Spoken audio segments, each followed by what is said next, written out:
Go ahead. Helping Parents Heal is a nonprofit organization dedicated to assisting bereaved parents to become shining light parents by providing support and resources to aid in the healing process. We go a step beyond other groups by allowing the open discussion of spiritual experiences and evidence for the afterlife in a non-dogmatic way. Affiliate groups welcome everyone regardless of a religious or non-religious background and allow for open dialogue. Attendance day at the Helping Parents Heal meeting is voluntary, and we are here for the benefit of learning from and sharing with other parents whose child has passed away. It is understood that our discussions are intended to be confidential and not designed to replace traditional therapy or spiritual counseling. Helping Parents Heal offers a wide variety of speakers to allow parents to be informed about many possible ways to heal, to connect with their children, and to learn about the afterlife. The views expressed by our guests do not necessarily reflect those of Helping Parents Heal, and we ask that you take from their presentations whatever may benefit you personally. Perfect. Thank you so much. And I just want to remind everyone, there's a mute button on the bottom left corner of all of your screens. If you could just make sure that you're muted unless you're talking, that would be wonderful, and it'll keep all the background noise out of the meeting. I'm still admitting a lot of people, which is exciting, but at the same time, I'm going to go ahead and introduce Christine Salter, who is a very close friend, and she's also someone who lives here in the Valley, so I feel very fortunate about that. She was also a speaker at our first conference, incredibly successful. She had standing room only, and she was also going to be speaking at the second conference. She still will be, but she's speaking now to us this evening. And she is one of the people that I know who cares the most about parents. She is definitely someone who goes above and beyond to help parents heal. And as a matter of fact, I was introduced to her by Lori Savoy, who is our secretary of Helping Parents Heal. And we met very early on in my journey. But let me go ahead and just read her bio. Christine Salter is a psychic and evidentiary medium, spiritual teacher, and healer who is passionate about assisting grieving people in opening their own spiritual gifts of spirit communication. Her kind and compassionate approach encourages people to explore their connection with spirit, including loved ones who have passed, while gaining trust in themselves that they can. Christine is dedicated to supporting people on their spiritual and healing journey so that they may reclaim their inner light that was dimmed by the passing of a loved one. To learn more about Christine, visit her website at www.christinesalter.com. I will go ahead and type that into the sidebar for you. But without further ado, I am very, very pleased to present Christine Salter. Oh, thank you so much. So lovely to see everybody. There's faces that I know, there's faces that I don't know, but we're all one big family as far as I'm concerned. So I'm a double Gemini. What does that mean? I like to chat and talk. So I probably have lots of information crammed in here that's going to make its way out my mouth. So I like to share just a tiny bit of backstory on me because I don't feel like I'm the typical medium necessarily. I got someone all over my head right now. Listen, if you go to your parents, spirit will tickle my head. And so I already have somebody like here like trying to come in, but I'm not planning on doing readings today.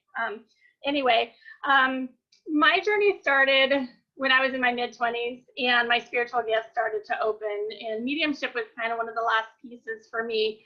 I learned to talk to the angels. I learned how to use different tools like oracle cards and pendulum, and I really kind of resisted mediumship. It was the last piece.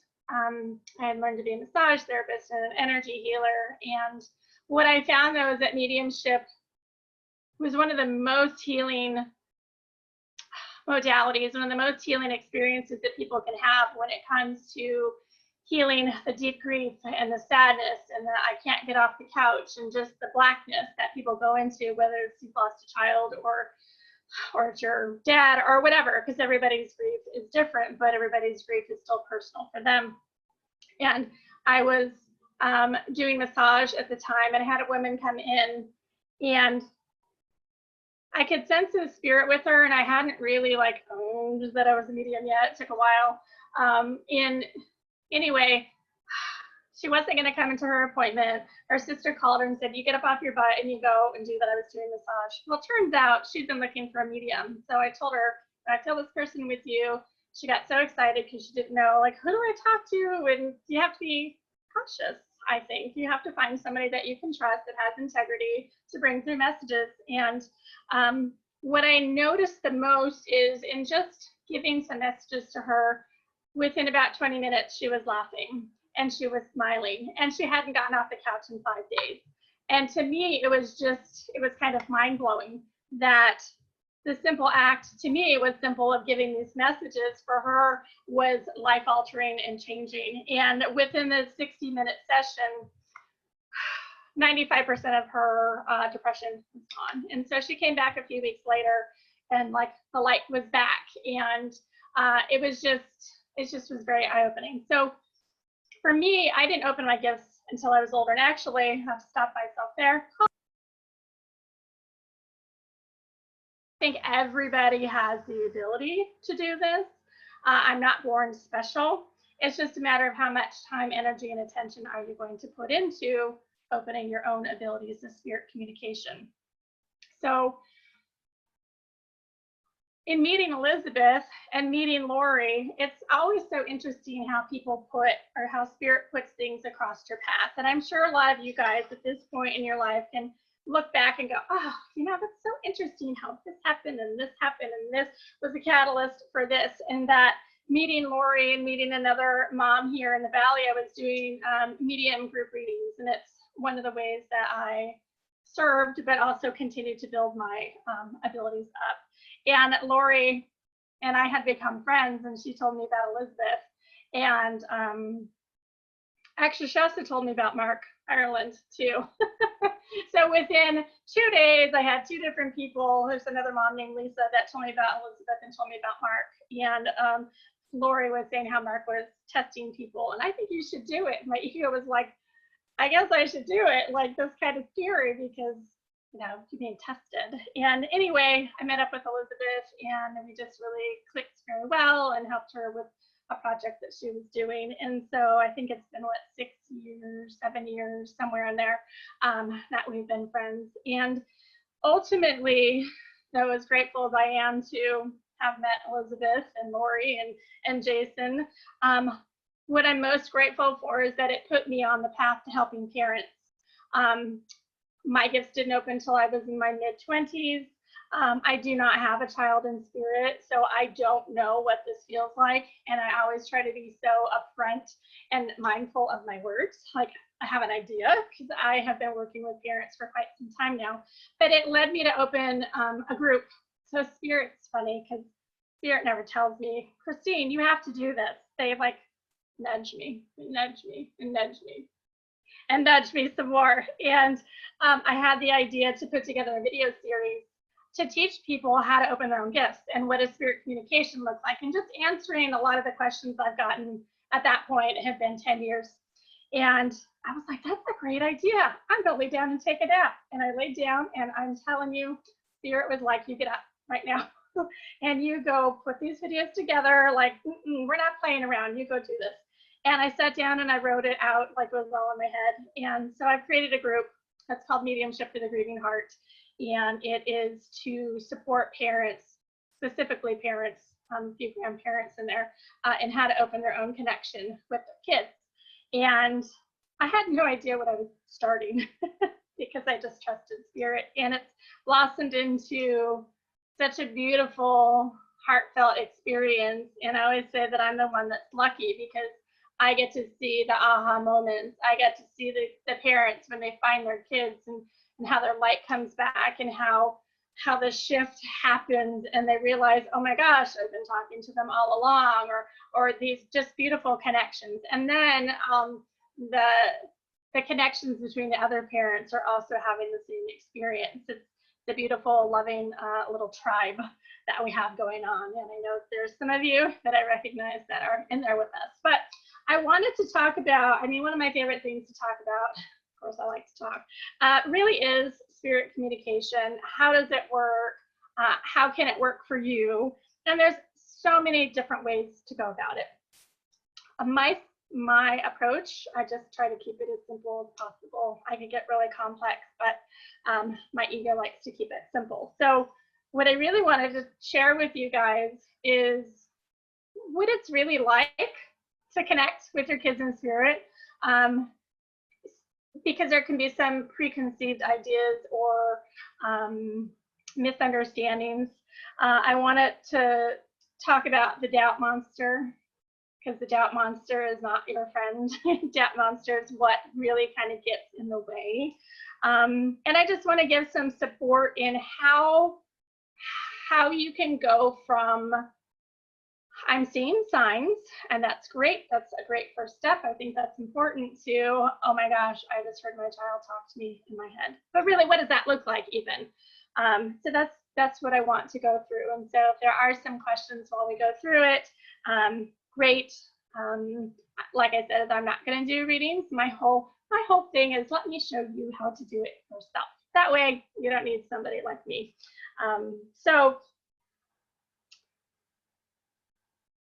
when it comes to intuition, when it comes to what it's actually like to communicate with spirit, a lot of people hear of like the psychic senses, and there's a bunch of them. I still like to keep it super simple, and it's seeing, feeling, hearing, and knowing. And seeing is clairvoyant. I'm clairvoyant, so when I tap into somebody, I can see them exactly in my mind's eye, not physically standing in the room, what they look like, and I'm able to describe a lot of details to people, and that's part of, for me as an evidentiary medium, that's one of the pieces that I look for. But most people don't see spirit standing in their room like a see-through me, because it would probably scare you. You walk in and grandma's sitting on the bed, it might make you jump, or if your child's sitting on the bed, it might make you jump. And so they want to bring things to you in a way that's not going to scare you, in a way that's not going to make you close down. So most of the time when you're seeing spirit or getting psychic visions, it's going to be inside your mind, in like a little movie maybe, or a little picture will pop in your mind. One of the challenges I think with that is people want things that are very concrete. People want the sky writing the name and the picture and just as defined as possible, but that's not the way that this works. And so this is going to be a lot more subtle, raising your awareness kind of work. Some people get the sky writing, and that's amazing and beautiful, and they love it, but that's not necessarily how it's going to be for everybody else. As we talk, I have to say, so Spirit's making me say this, don't be surprised if, and we're going to watch everybody, you don't be surprised if all of a sudden you see people like itching their head for no reason. And yeah, I'm giving you the suggestion. I'm telling you that your kids are going to be messing with you while I'm talking, and you'll see me doing the same thing. I always joke like, no, I don't have bugs, I got spirit, and they just like to tingle my head. So I want you guys to pay attention while you're listening, that if you get like a touch or a tap or a weight or something on your body, I want you to be like, oh, wait a minute, because I promise every single one of you, your kids are sitting with you right now, like trying to get your attention. Okay, so dreams, everybody wants the dream, right? Everybody's like, I want the dream, I want that concrete, I know that they're okay. And when it comes to dreams, sometimes they come in right away, and sometimes they don't. And my understanding, of course, everything I share is my experience, is that if it's not going to be good for you, they're not going to come in, because they know where you're at emotionally. They know. Nope, give me that. Oh. They know where you're at emotionally, and they know if it would send you too far back in the other direction. And so they're very aware of what will be good for you. So you can keep asking, and you should keep asking, and they'll show up when they know it's right for you, which probably isn't your timeline, but that's pretty much they're still kind of stinkers in a sense on the other side. They'll do things when they know it's time, not when we demand of it. And that's okay. We get messages through feelings. So I'm waiting to see who's got this going on. So an intuitive hunch is a feeling. An actual touch or tap or tingle, sometimes you can feel them come in like a hug. I did a reading for somebody yesterday, I think it was yesterday. And as I said to her, your daughter just came in and is hugging you. And as I said that, she got this warmth all over her back. So it was her confirmation of like, oh my gosh, that's what that feels like. If you ever have the feeling, I think my kids here, they are. If you're ever just doing something maybe a little mindless, and all of a sudden they come into your mind, it's not because your mind went to thinking about that. And it's like, hello, I'm right here. What does it take for you to notice me? So I know that you're thinking them all the time, and they're present and they're with you all the time. Spirit talks to us in our hunches. So anybody ever had a gut feeling and they ignored it? Probably didn't have the best outcome by ignoring it if we learn to listen. And so learning to trust our intuition is a really big piece of all of this. Hearing. I misunderstood clairaudience or hearing when I first started working with it. I came to find out that when we think of hearing our kids in our mind, sometimes you guys will get it where you can actually hear their voice in your ears. But most of the time it is hearing them in your head like a thought. And it might even sound like your own voice. When I talk to spirit, it sounds like my own voice, but there can be an energy that comes along with it. So if you have the expectation of, I'll only believe it's my son if I hear his voice in my ears, you might be waiting a long time to finally have that confirmation. And so it's important to really pay attention to the thoughts that come in. So, and I see somebody has a question, but I have to keep my brain going forward, or I'll be out of the place. So somebody can grab that question towards the end for me. So it's telepathic communication. That's really what hearing is. It's hearing thoughts in your head. So you send a thought, another thought can just pop right back into your mind. That to me is kind of the gold standard. That's where I want to help people to get to, that if they say, hey, Josh, or whoever, what's going on? When you send a thought out, then the thought comes right back into your head. That's not you making it up. And I have a mom that I worked with, and I'm going to share the story, but I'm not saying who it is. And I was working with her, and she recognized, and this cracks me up when this happens, particularly cracks me up when it happens to me, is that I'll be asking spirit a question, and they answer me before I finish formulating my question. And I'm like, can't I just finish my thought, please? And they already know what I'm thinking. They already know what's going to be said. And so this mom recognized that her child was jumping ahead of her before she even finished her thought. That if that happens to you, if you're working with your child, there's some of the tools that I want to talk about. If you get an answer before you finish formulating your thought, that's just them jumping in ahead of you. And you can get mad at them, or you can just recognize that they already know what you're going to say, and they're trying to get ahead of the doubt that might come when it comes to communicating and connecting with your kids. So to me, mind-to-mind speaking, it can be done if somebody is nonverbal. It can be done if somebody's in a coma. It can be done with somebody who's just recently passed. So it's a skill to learn to trust, because we can all already do it. So, but I love it. It cracks me up with spirit and this mom. It cracked me up because she recognized, oh my gosh, he's cutting me off. Yes, and you're getting it. Excellent. And the last one is claircognizance, or clear knowing. And it took me a while to understand this one too. And that knowing is an absence of doubt. So when you know something, you know it, and nobody's going to convince you otherwise.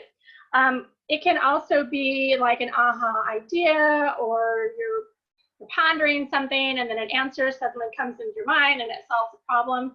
People that are claircognizant a lot of times are called know-it-alls when they're little, because they're connected into the universe and They do. They have the answers, and other people may not always care for that. So as I'm talking, what I would like for you to do is just, as I give some of these examples, I'm hoping that you get a little aha of like, oh, that's right. Like my son popped in my head and he was wearing this outfit. Or some of the moms I've worked with, their children have literally appeared in front of them to let them know that they're okay. And so one of the big challenges, I think, in having a discussion like this or having groups where we talk about communication and such is what do we tend to do? We tend to compare our experiences with others. And if somebody's getting something that you want, somehow we automatically go into this mode of, well, maybe I can't do that. I'm guilty of that when I learned about mediumship. I couldn't do it. And so my ego was like, well, I guess we can't do that. And spirit took me through a funny way to prove to me, in fact, that I could. So do your best to understand that your path is your path. It's your journey, and it's going to go at your pace. Ugh, I can't spit the word out, your pace. It's good to know what other people have going on, but just be mindful that your ego doesn't start getting involved because you're not having the experiences of other people. See, here's the other crazy thing. Anytime I work with kids, my nose starts to itch. I have no idea why. It's like they've got a little feather or something. So anytime you see me talk and I'm connecting, I'm just like, I have to shoo away whoever, whoever it is. So how do we actually, in a very easy way, connect with the kids? So I'm sure all of you get signs, or most of you guys get your signs, right? You have your special, whether it's your pennies, or you're finding your feathers, or there's ladybugs, or owls, or music. I hear in my head somebody finding a guitar pick, don't know who that belongs to, but that pops into my mind. So this is kind of how it works. Like I'll just get an image and have to talk about the image. And I think that that's such an important piece, to be able to recognize that they're sending signs or trying to connect with you.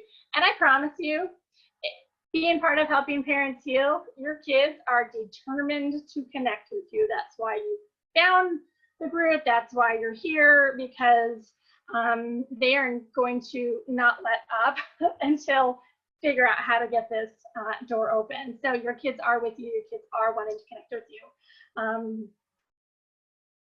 So one of the tools that I like to teach is really simple, and it's called automatic writing. And it's a form of channeling. And what is channeling? Channeling is communicating with spirit, basically. You can channel angels, you can channel your loved ones, you can channel your soul. There's all sorts of energies that you can connect with. And the way that I teach it, again, very simple, because I don't like complicated, I don't want anything complicated, is you'll literally just get yourself grounded, quiet, centered, present. I'm just going to put all my stuff aside. I can pick it back up later if I want. And you would literally take a piece of paper, or if you like to type or like paper better, you would literally write out, dear, or whatever your child's name is, what do you want me to know?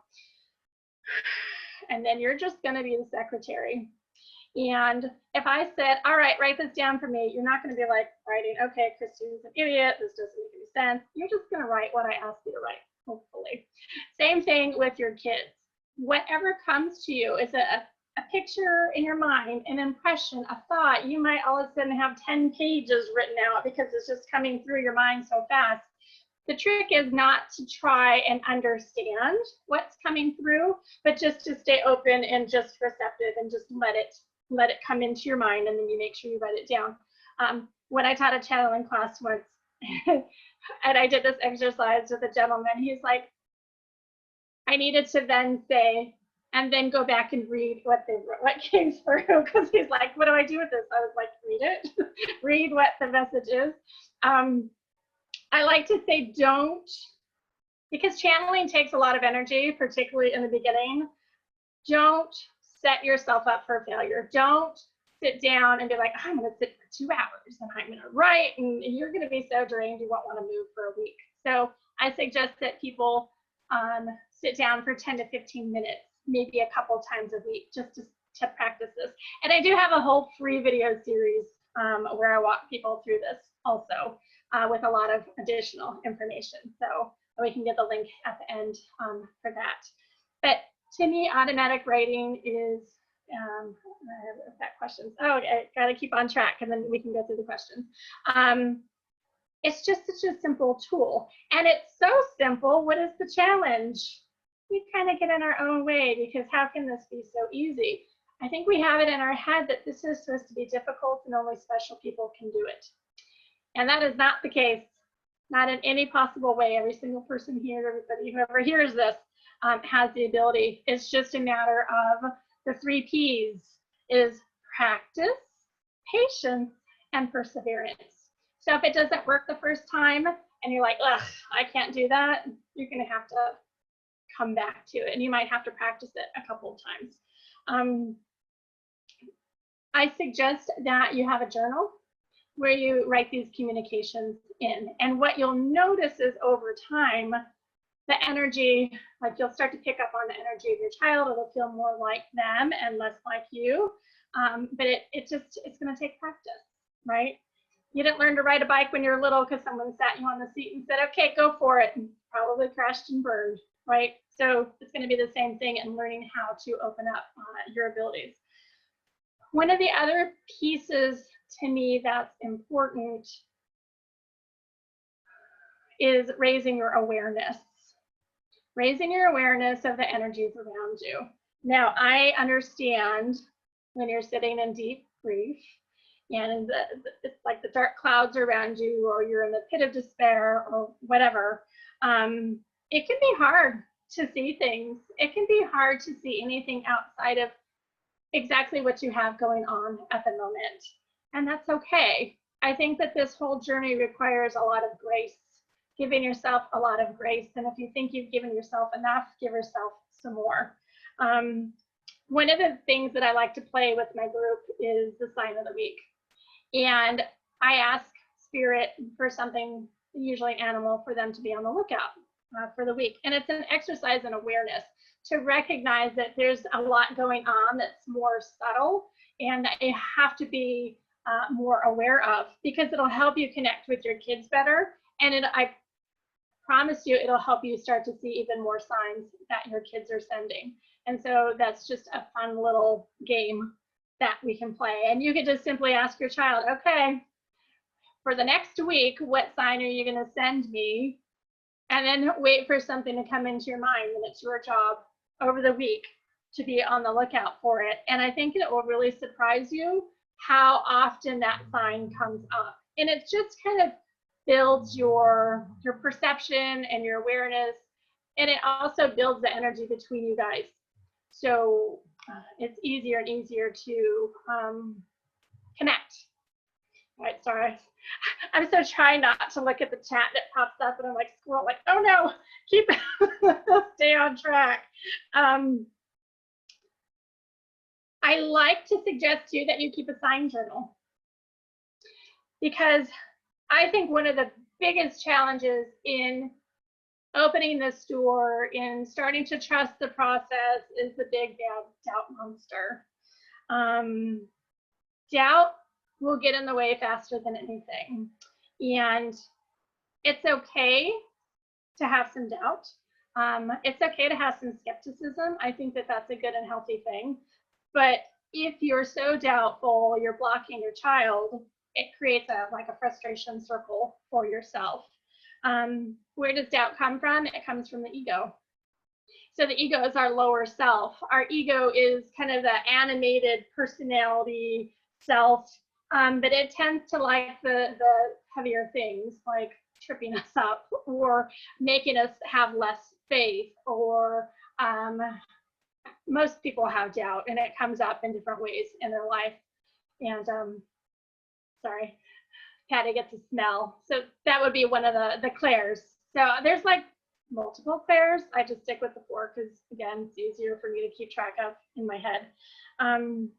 One of the challenges with the doubt, though, is once you start, see, there we go, someone's got me. One of the challenges is if you're doubting every single thing and you need this guy writing, you're kind of putting some blocks in front of your own path. And your kids are working really hard to connect with you. So if they're super excited and you see a butterfly, I'm like, oh my gosh, that feels like a sign. Your kids are like, yes, like they found it. And it builds on the energy. I joke, not really joke, like it's like an Easter egg hunt. Like they've left something in your path and they're just waiting, like, ooh, like when you take little kids out and you've hidden Easter eggs everywhere and it's joyful and it's fun. They watch them find them and it's exciting. It's like the kids do the same thing. They leave these on your path and it's for you to find them. And I hear moms sometimes go, well, that was too easy. It needs to be more difficult. My child wouldn't do something so easy. And in my head, I think, yes, they would, and they'll do the difficult, but just accept them as they come. Don't just brush them aside. Now, there's some really common signs, right?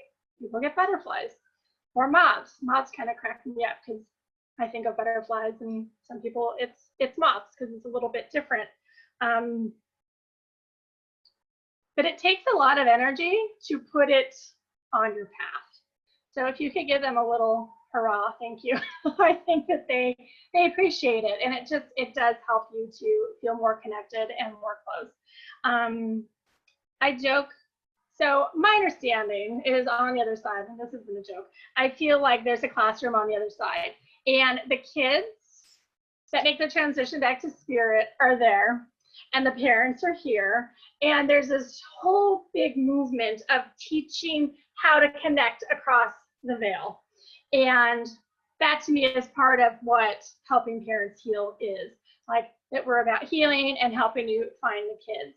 And I think that there's classes on the other side. I know my soul teaches on the other side, and it probably sounds a little crazy, but welcome to my world. I teach kids how to connect with their parents. But I think that there's a class called Cloud Art because they do the most amazing things in the sky. You know, like somebody showed me a picture recently, like looked just like their child in the clouds in the sky. Oh my gosh, they did so good.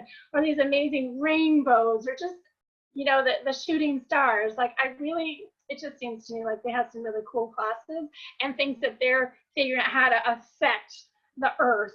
And pretty darn proud of themselves too when they get it and when you can see it. And so keep asking for those big signs, but also really cherish and honor the little ones that come across your path too. So write it down in the sign journal, because if you're new to this or you have a lot of skepticism, and again, that's fine, write it down, and then you can start to see over the months of like, oh my gosh, that's right. Every Tuesday at 4 o'clock, I kept getting the same thing. How can you make that up? It's going to help quiet the ego and the doubt a little bit. Okay. I'm looking at my notes here to make sure. I feel like my brain just went, and that's okay. One of the things that you can practice too is asking your kids to come in to the room with you, and just asking them to come stand behind you. It's an exercise that I like to do a lot because it really breaks down is this really real? Because if something comes up behind you and it warms your back, you start to tingle all over, it's harder to doubt that away. Now, sometimes it's hard to believe that it's true, but you can't deny the feelings that you're having. Something else that I feel like does get in the way, and I know not everybody's going to agree with me, and that's okay. I know that emotions can get in the way sometimes in connecting with our kids. I do some one-on-one work with parents, and sometimes there can be guilt, there can be anger. It's usually something directed at themselves. Sometimes they might be afraid of what their child might say. And sometimes people are having trouble accepting what has happened, which of course is all part of the journey. It's all okay. I had somebody make a comment once that it was kind of like blaming the victim. I thought, okay, this is my opinion again. I don't see it as a victim. I see it as your spiritual path, and this is the experience you're having, and you are connecting with your kids and making the most of it. But if you're really frustrated because you're not getting anything, then it's time to take a little step back, because I know your kids are working really hard to connect.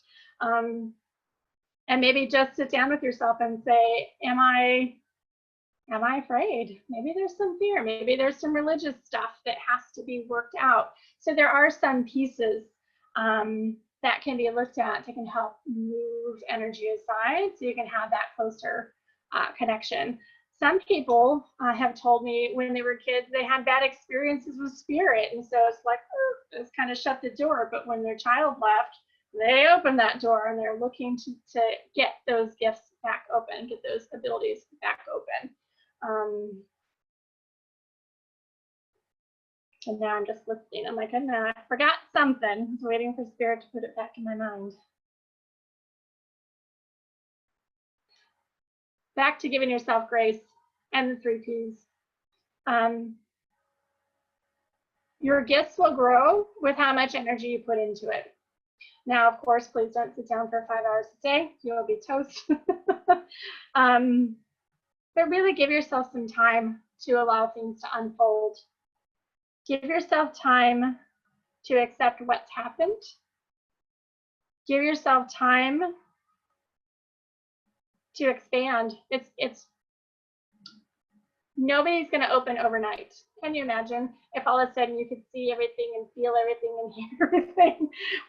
Like your whole world would just, it'd be a big vibrational mess, and it would be a bit much to even try and process. I feel like there are some questions. If like Spirit wants to move to questions, and of course I'll put other things in my head, but I'd like to answer some questions. Okay, wonderful. Well, let me go ahead and I went through and I was taking pictures of them. First of all, let's see, TJ asked, can I ask a stupid question? No questions are stupid, but how many times and frequency is everyone seeing a medium? I've been obsessed trying to connect with my daughter. Could you maybe answer that first? Absolutely. I think every medium is different. So my take on it is, I think it's okay to see a medium pretty quickly after your child has made the transition. What I hesitate on is if it becomes a crutch and you're doing it all the time, because to me, you may not be processing things. You may not be moving forward, so you don't move from, but you move forward with your kids. I recommend for people, if I were doing readings, probably not more than once a quarter, because you have to process life, you have to take some steps forward. And my readings, I mean, some mediums get things like, oh, I saw that you were getting your nails done yesterday. That's not the kind of stuff that comes through me. The kind of things that come through me are things that are going to help them heal and release heavy emotions, because I approach it as a healer first. So I worry that people get dependent. So I would say for me, probably not more than once a quarter. And it depends too on how soon afterwards that somebody's made their transition. I've talked to people while they've been actively dying and passed along messages. I've talked with people who showed up the next day, and I was like, holy moly, like they just left and here they are. And other people need more time on the other side to process their life and maybe get their energy back. If they had a particularly challenging passing, or if they were very sick and very weak, or if they were bipolar and had emotional issues, on the other side, in my experience, sometimes they have to be kind of cocooned and kind of brought back to themselves. And that's not everybody. I mean, most people are probably ready to go like within a week. But there can be some reasons why somebody may not come through right away also. Okay. Could I quickly unmute Lori, because she's making an observation privately to me, but okay. I know that you're aware of it and it's really a lot of fun. Lori, could you unmute yourself? Do you have that available to you? Yes, I'm sure, Christine, you feel them, but there's a whole line of kids behind you. The kids lined up like at a hallway in school. And I can see them all, and they're there like supporting you, because you're an amazing teacher. So that just clicked in for me. That's why they're in the school, showing me a school hallway. Oh, yes. Left this shoulder at over You're here. all lined up. There's a whole heap of them. It's amazing. I love it. And I'm like, okay, go be with your parents or go get your parents and bring them to the group. Well, that's because you're an amazing teacher, so it makes sense to me that they show me them in a school with you in a school. So, well, I love these kids. I appreciate that. Thank you. Thank you. I think we need to answer this question quickly. Susan just asked a question. When they are cocooned, do they still get to see their family members? I'm sure you're going to say yes, and that they 100%. are surrounded by love, but I Yes. know that that's an important question to answer, just so that no one is worried about that. And people do get worried about their loved ones, like, did they cross over and are they okay? And do they have somebody with them? And we love them. We want to make sure that they're okay. And when they are cocooned, they absolutely still can connect. They can see their loved ones. When we do our life review, we have a greater understanding of all the decisions that were made in our life and other people's decisions. Like we have the bigger, higher picture. In my experience, cocooning doesn't take that long. But they still can, okay, hold on. They can still come and they can say hello and they can send some signs. But if it seems like they were here a lot and then they're kind of backed off, they're not getting as much, it's a potential that they had to go do some healing work for themselves. The other thing that I feel like I have to say, I know we have questions, sometimes when people make their transition, they don't transition over right away. They don't go to the other side immediately. And they're choosing, and they stay around sometimes with their loved ones until they know that they're going to be okay. And other people, they're like, their body finishes, the breath stops, and they're like, phew, out the door and off to the other side. And so when your loved one first makes their transition, if you feel them around, like they feel like human and they're still with you, they're probably just waiting a little bit of time before they go do their transition type work. I have sent people over who hadn't crossed yet, and by finishing a reading, they were already back because there's no time on the other side. So they went and did their thing, and then they came back. People don't die alone. A spirit is all loving. I haven't seen anybody suffer. I've always seen that spirit, like they're pulled out of their physicalness before anything can happen to the physical body. So the physical body can have trauma, but I've never had a soul tell me that they were suffering or anything in that capacity. They're just simply relieved of anything before they had to experience any of it. I know we get so caught up in our minds of, oh my gosh, were they hurt? Were they scared? Were they by themselves? Are they frightened? All those kind of questions. And I've been doing readings for coming up on 15 years, and I've never, ever, ever had anybody come through and say that it wasn't anything other than the most amazing, beautiful experience that they've ever experienced. So please don't be afraid that your child's lost or they were by themselves, because spirit doesn't do that. Yeah. Lisa's asking a really interesting question. Okay. She says, Christine, without singling out any people here, what specifically is this little or large group of kids saying to you right now? Could you maybe just give a general idea of what they're saying? So let me tap in, and I'll explain to you how it works too. I like to explain how it works for me. Not that it works that way for everybody, just so you kind of see like how the mind works. So what do? I go to, okay, where are all these kids gathered at? Because that's just how I work. So I'm just spending a thought. I'm like, okay, what do you want to say? What do you want to say to your parents? First off, I had a giant chorus in my head that sounded like a bunch of different voices, how much they love you guys.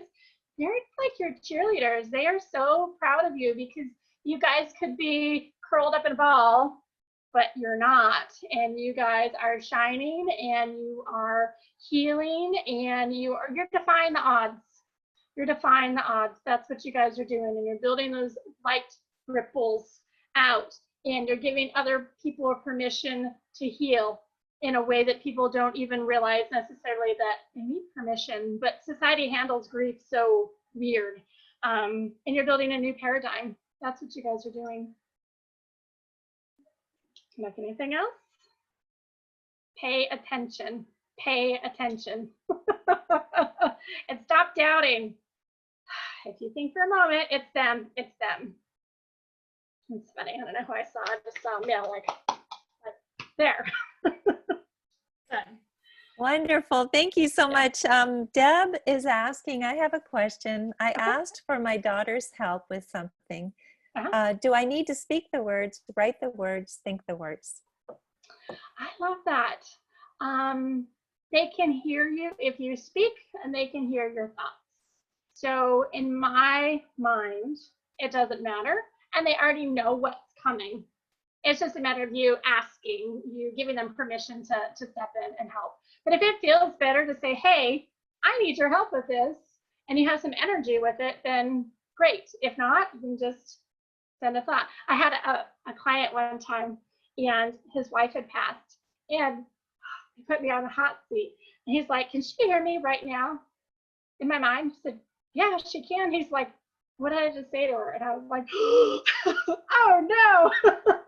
And I just started talking, and it came into my mind. And what he asked her came out of my mouth. And he was just like, oh my God, I can't believe it. So yeah, you can speak out loud if you want. You can write it, whatever it is coming from the heart. And that feels, I think, the most sincere for you, I think, would have the most power and would be your best bet. But it really doesn't matter because they already know. They're know-it-alls. They already know. Well, let me just say that Lisa says, Christine, talking about the message that the kids were sending, that is fantastic. Thank you so much for such a beautiful message. Yes. And so we have a lot of other people thanking you for that message. Anna asks, how does spirit appear to you? Do they appear as the image when they left us? How do you recognize them? So, and I'm guessing she's asking how I do it. They look exactly like you would recognize them here on Earth.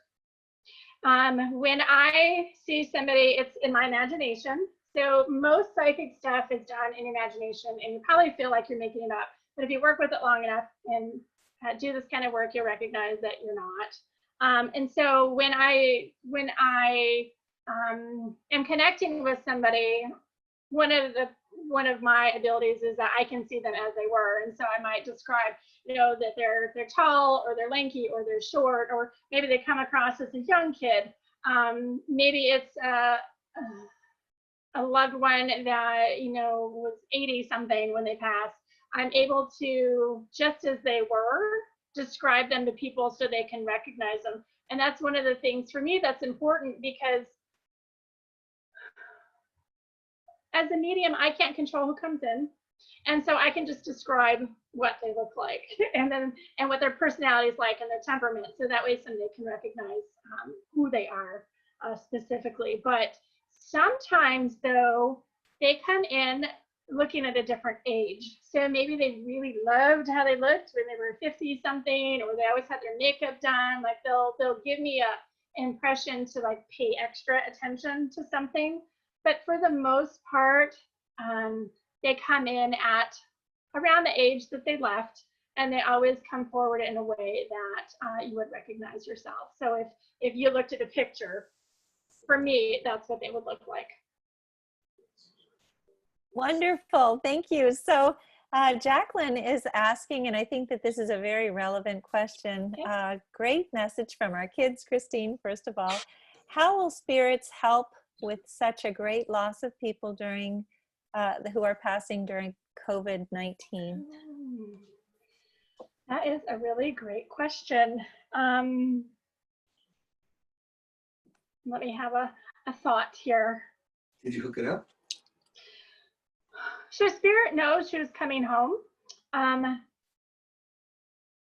understand that we have our lives pretty much mapped out. There's a lot of major exit points and things like that. So, and this is my interpretation. And I'm gonna get the mail.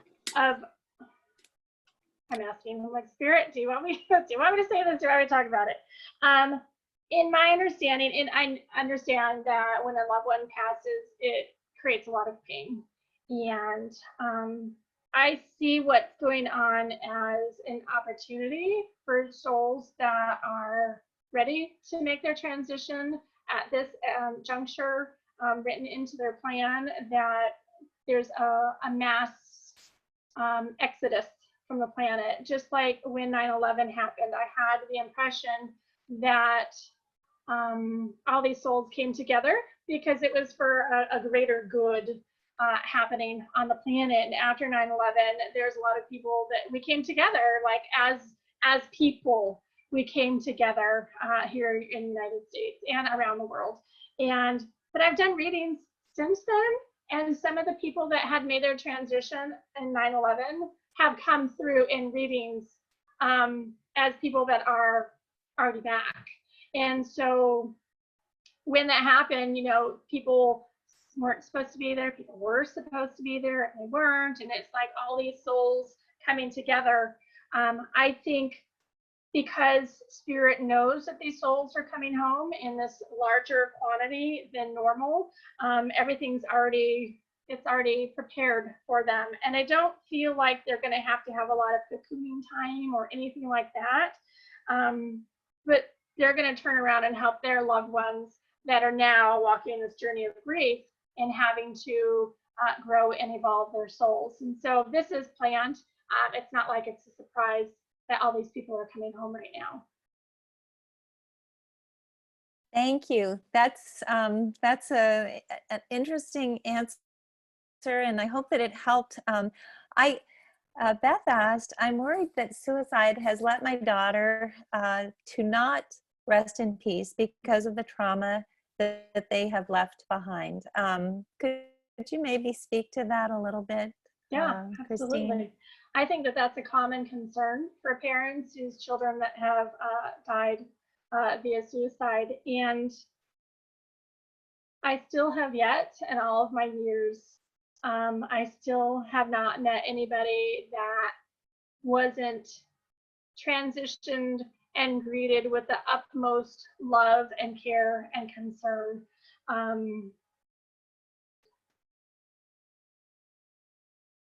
Hold on. Downloading a little thought into my mind here.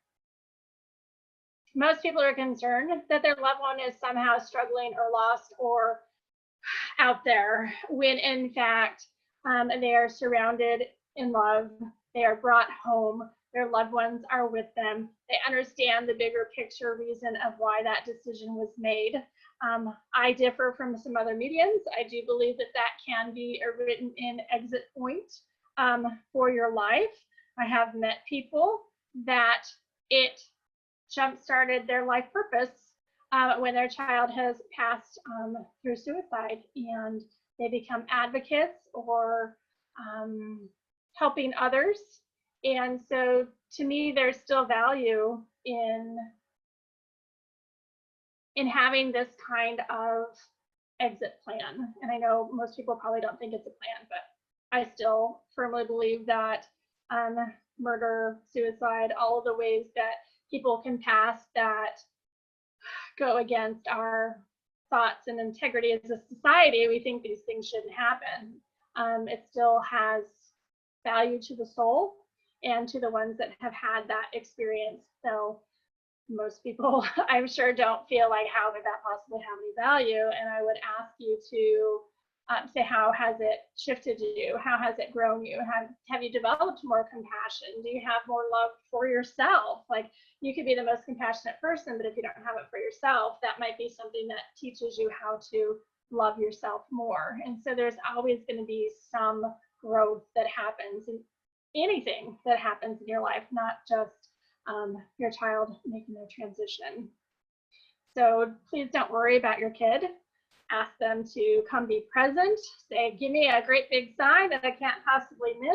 And then don't doubt it when something comes up and you're like, oh my gosh, I think that's a sign, but I'm not sure. It is. Just take it and run with it. So your kids are okay, I promise. I just want to say that a lot of people are saying that explanation for suicide is very helpful. And I also want to say that Jacqueline followed up really with an interesting thought. Great answer, Christine. Maybe this is why so many people in long-term care are using this as an exit point. So following up to what you were saying That about just gave me COVID-19. goosebumps. Okay, so it must be right.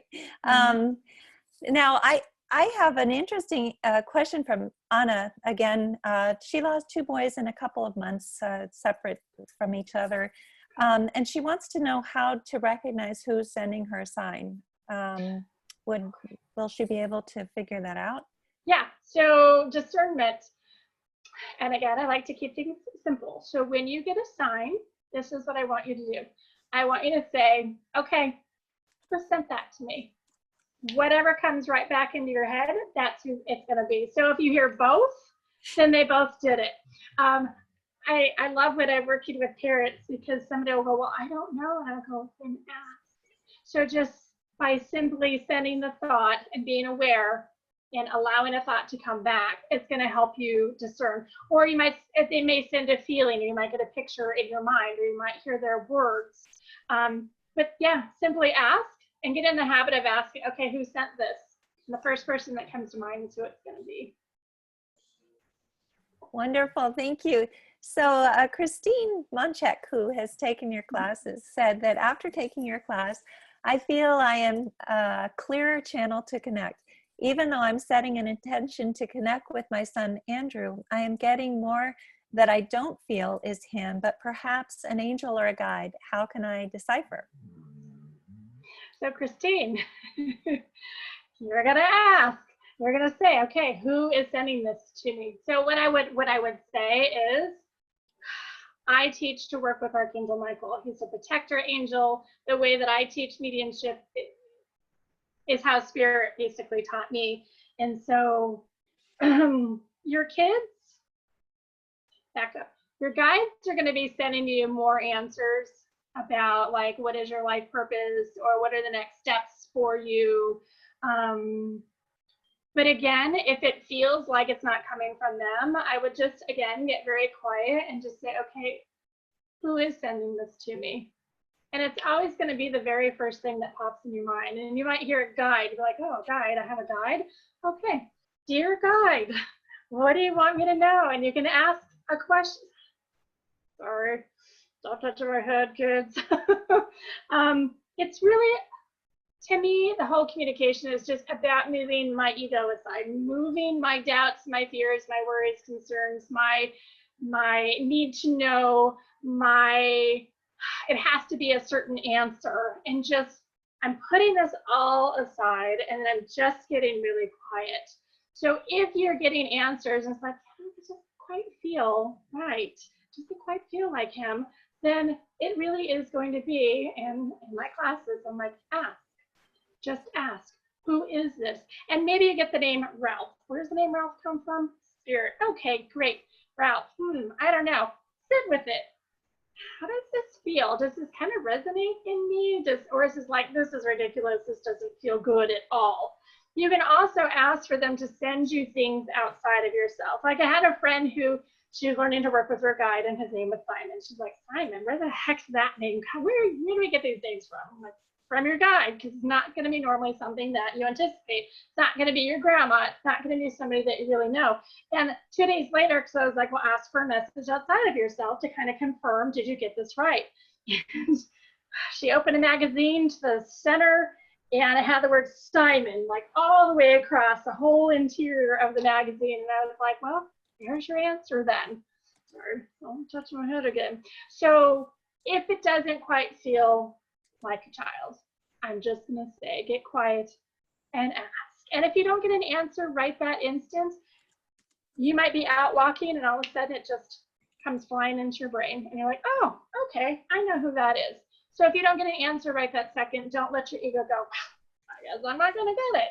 You will. They might just have to move you out of the way a little bit so you're not thinking so much and you're just allowing it. If you start trying to figure something out, you've already lost it. You're already out of your intuition and you're into your thinking ego brain trying to understand it.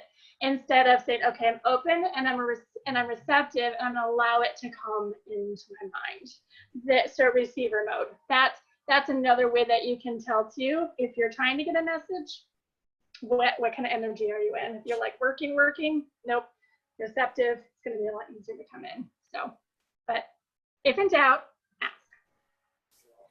Thank you, Christine. Vincenza Maria asks, does that mean, she's following up on a on something that you said about soul plans, that we know what is coming when we write our soul plans? Can we know how specific our exit will be, or do we just get a general idea of the age? So I don't know, this is more for us than for kids. And yeah, some people know when they're born that they're not going to be here a long time. And I've heard a lot of parents say, I just knew I wasn't going to have them for a long time. Or I had a mom that told me she had a dream that said exactly at this age they were going to go, and they spent their whole life pushing that idea away, thinking somehow they're responsible for their child's transition. I think that if you're a human here on the earth and you're trying to understand your soul plan and when you might exit, Spirit, I don't think is going to give you that specific information. And I had this question in my group the other day. I said, well, why won't they tell us when we're going to go? And I said, well, because if your time is up in a year, you might just sit there on your butt on the couch and be like, I'm not doing anything because I'm leaving in 345 days and I'm not going to grow or learn or do the things that my soul's here to do. So we don't get to know. I think that it could alter our plans if we knew, and some people, it would take all the joy out of their life knowing, maybe if they knew, oh God, I live to be 85, are you kidding me? Like, ugh.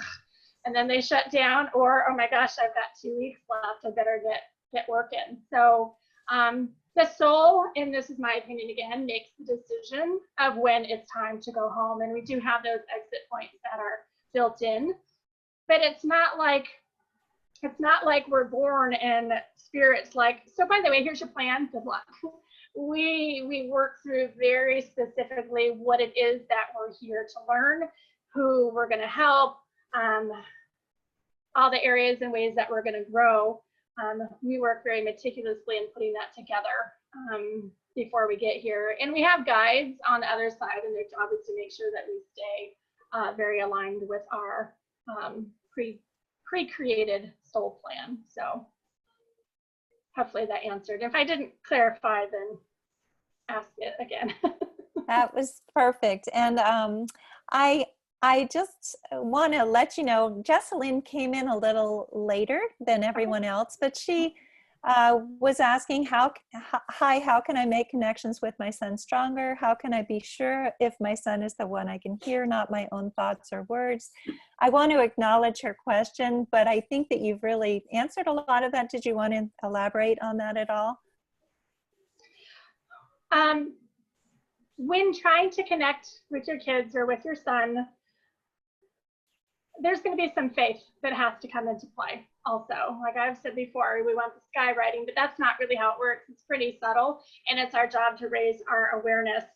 If you're asking for your son to come around and you're getting things that remind you of him, or he pops in your mind when you're watching TV, that's him letting you know, like, hey, I am here and I'm ready to work. I feel like I have to say I'm ready to work for whatever reason.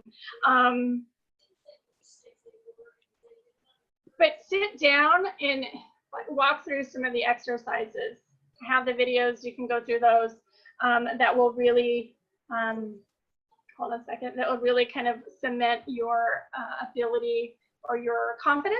Confidence is the other thing that really gets in the way when it comes to connecting with Spirit, is because you get something and then you just like talk yourself out of it.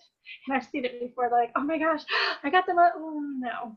Oh, I smelled his cologne, and oh, no. And then the doubt takes over and, takes you off track. So one thing that you can do is you can ask them to, in your automatic writing or your channeling, you can say, give me something that's going to happen over the next week. And it may take a couple of weeks to practice it to get more confident, but they can say, be on the lookout for XYZ. And then when that happens during the week, you'll start to realize, like, oh, I guess I'm not making this stuff up. So your ego's still going to try and say that, but make the decision that you're going to do it, and then be persistent with it, and they'll prove to you that in fact what you're doing is not made up and that it's real. Perfect. Thank you. Anna asked, this is a different Anna. She asked, when we go from being able to sense our children to now hearing their voice, is that our work that we're doing, or them getting stronger, or both? I would say that's both. I would put a lot though on the receivers here, because they're going to connect with us in the easiest way first. And for most people, I think that that's feeling. So you get the feeling that they're there, or you might like feel somebody came into the room. And so I think that it's building your confidence. But sometimes spirit, they do have to learn how to work with us differently too. I've done readings before where I haven't noticed somebody was in a room, because I don't feel all spirit. I get very specific. Then I've done readings later where they said, oh, I sat in on your last reading because I wanted to learn how you do this so I could communicate easy for the session. And the first time that happened, my mouth fell open like, what? That's crazy. But they do have to kind of learn how to work with us as well. So as you get stronger, it makes it easier for them as well. So it really is this two-way street. It really is them working from their side and you doing your work and then being able to meet in the middle. So to me, it's still that gold standard. And it may not sound, again, like their voice in your head, but it's still them talking to you. That's beautiful. I like that. So Suzanne asks, I've heard that our children are often our guides. What do you think of this? So I believe that our loved ones want to help guide us.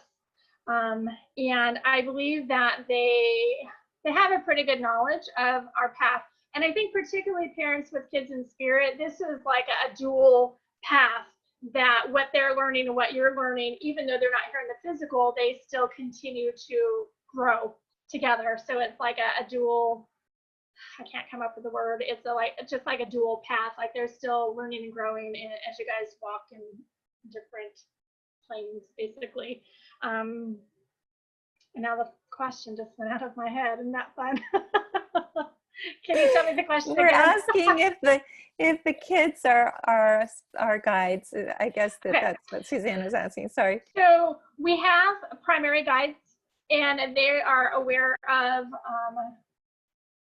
our major purpose, like the blueprint. And then we have other guides that come in that they have a specialty. So maybe I have a channeling guide or a healing guide or something, a writing guide. So our kids do help guide us, but I don't feel like it's an official job necessarily. And from what I've learned sorry, my dog just made my computer bounce around. So even though they want to guide us, and everything that I've learned as Spirit's taught me, it's still important that we still ask for our highest level guide to connect with us too, because they might have a different idea of what's best for us versus our kids. So are they involved? Absolutely. But it's still important to ask for higher level information too. And you can make your decision of which one you want to listen to.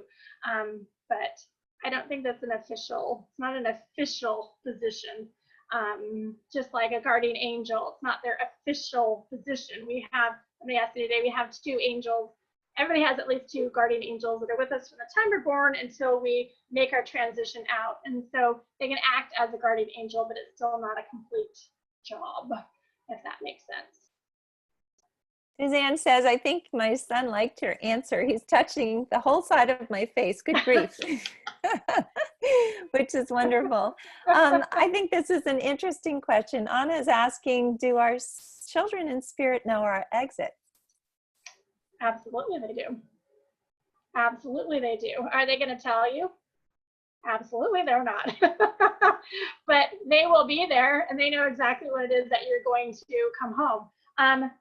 We have multiple exit points built in, and our soul is the one that makes the decision based off of, have I learned what I wanted? Do I need to make some other decisions? Whatever. But your kids are going to be the first being that you see as soon as you come out of your physicalness, or even before you come out of your physicalness.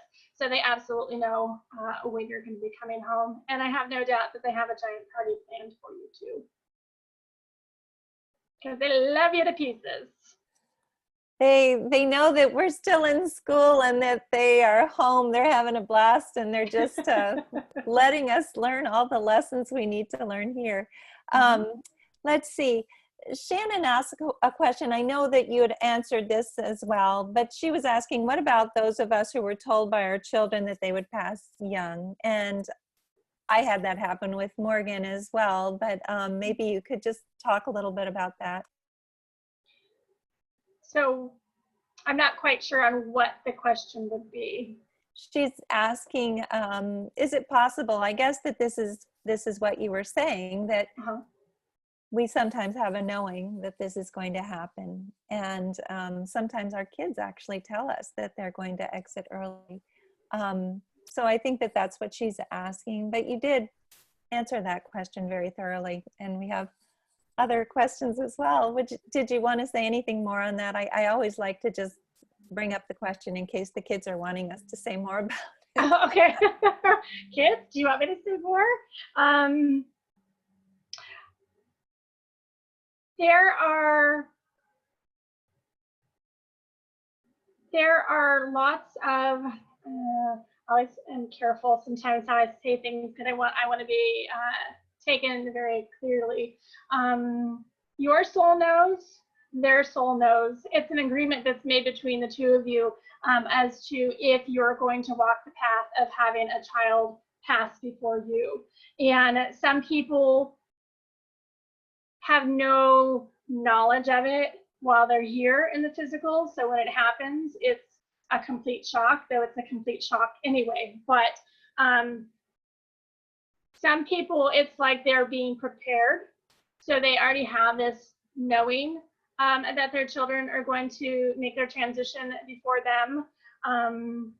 I think it really depends on how the soul wants to have the experience. But I do believe that a lot of people that make their plan to leave earlier than we would like, I think a lot of them do know that, in fact, that's what's coming up. Because what you'll see is that people will cram in a whole lot of life in a short amount of time. Like they just live the heck out of this life. And it's because their soul knows that they're not planning to be here for 40 years or 80 years. And so sometimes you can look back and go, oh, look at that. Look what they didn't know what was coming, but their actions still showed that their soul knew and that they really lived it up while they were here. That's beautiful. Patty's asking, what if we have regrets? Is there a way we can let them know? Oh, is there a way that you can let your child know?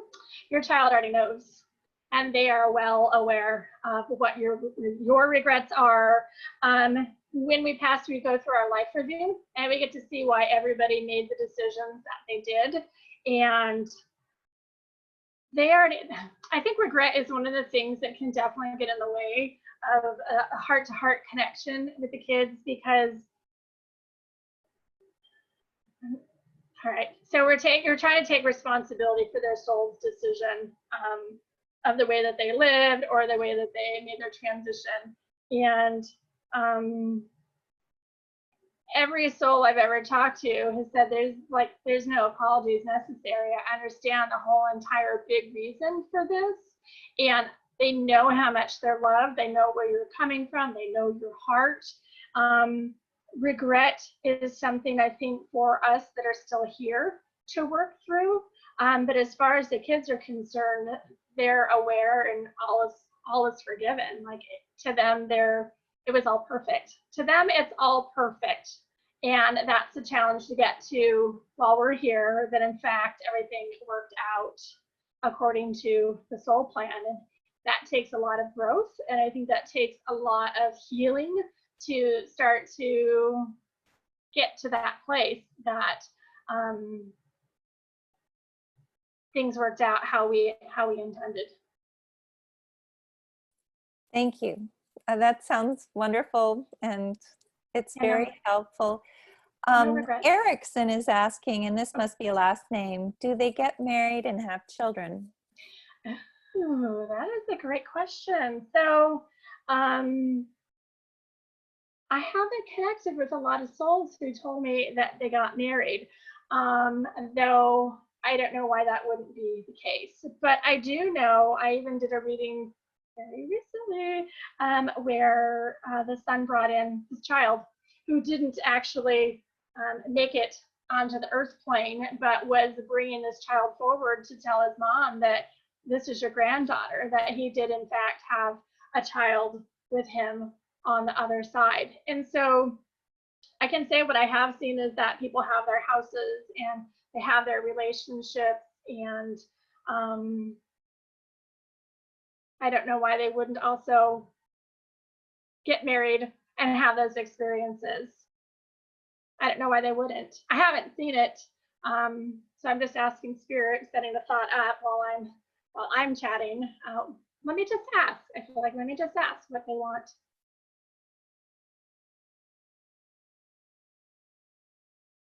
Interesting. So they're saying that souls are bonded. So like soulmates are bonded. It's like they have a ceremony of sorts, but not traditional like a wedding or a marriage would be here. That's the impression that I'm getting. They show, so picture that I get in my head is like two souls, not necessarily looking like human bodies, but like the hearts coming together, like bonded at the heart. And we can have, thank you, soulmates don't have to be romantic relationships. It can be you and your child. It could be you and your dad. They can come in a bunch of varieties, and a lot of times it's soul family that we reincarnate with over and over and over again. But they're telling me that they do have celebrations on the other side. How fun.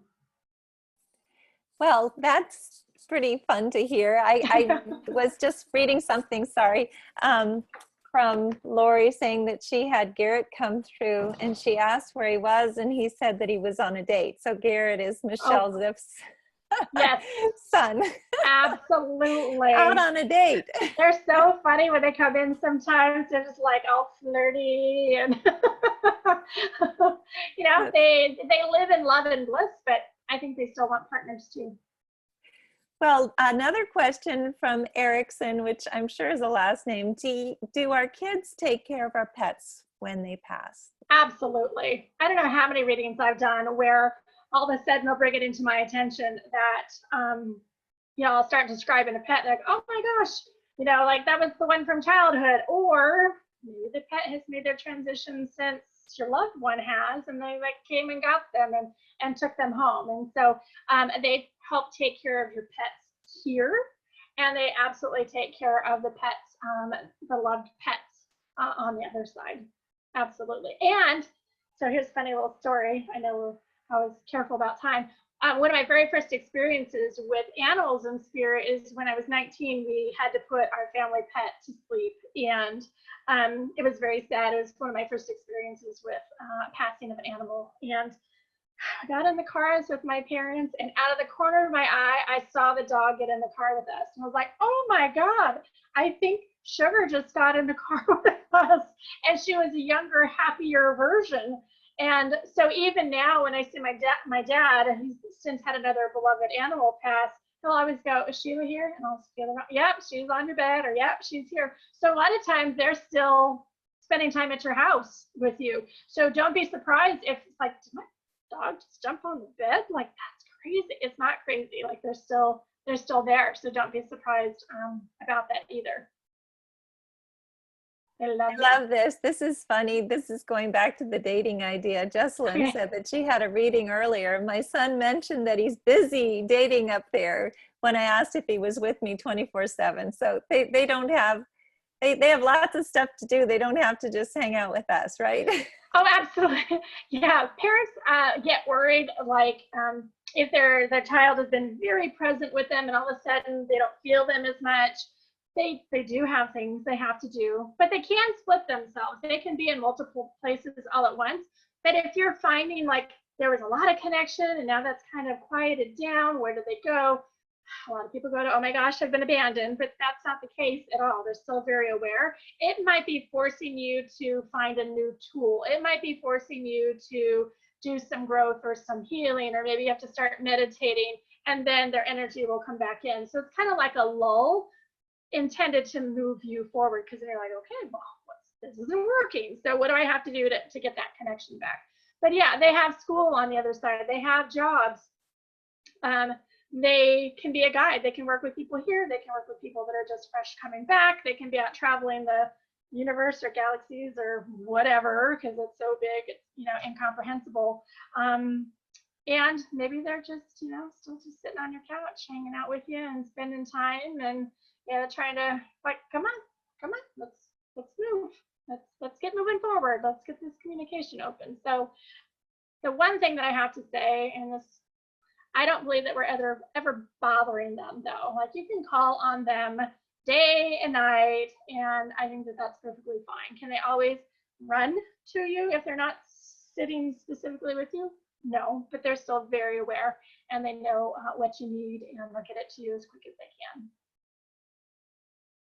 Well, we have lots and lots of people saying how wonderful this has been and thanking you. And I want to make sure that we've gotten all of the questions answered. We just have a few more minutes here. If anybody has something really urgent that you'd like to ask, that's not a specific question about your child, possibly if you'd like to unmute yourself and just ask Christine, and she could have.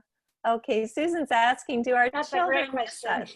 Okay, yes, do our children miss us? That is a great question, and you may not like my answer. So do they miss you? No. You want to know why? Because they're still so connected to you that they're in the now with you. So it's not like they've gone anywhere. So we miss them because we're in a 3D world, and it seems like they're gone. Have they shed their physical? Yeah, but their soul is still very present. Now, can they miss some interactions that they used to have with you?